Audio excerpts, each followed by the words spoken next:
एकदन्तम् चतुर्हस्तम् पाशमङ्कुशधारिणम् रदम् च वरदम् हस्तैर्बिभ्राणम् मूषकध्वजम् रक्तम् लम्बोदरम् शूर्पकर्णकम् रक्तवाससम् रक्तगन्धानुलिप्ताङ्गम् रक्तपुष्पैः सुपूजितम्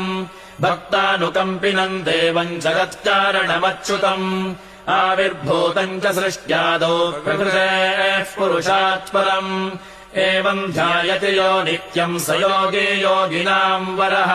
नमो व्रातपतये नमो गणपतये नमः प्रमथपतये नमस्तेऽस्तु लम्बोदरायैकदन्ताय विघ्ननाशिने शिवसुताय श्रीवरदमूर्तये नमः एतदथर्वशीर्षयोऽधीते स ब्रह्म भूयाय कल्पते स सर्वविघ्नैर्न बाध्यते स सर्वतः सुखमेधते स पञ्चमहापापात् प्रमुच्यते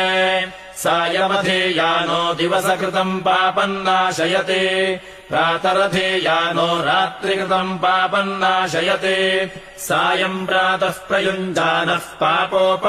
भवति धर्मार्थकाममोक्षम् च विन्दति इदमथर्वशीर्षमशिष्याय न देयम् यो यदि मोहाद्दास्यति स पापीयान् भवति।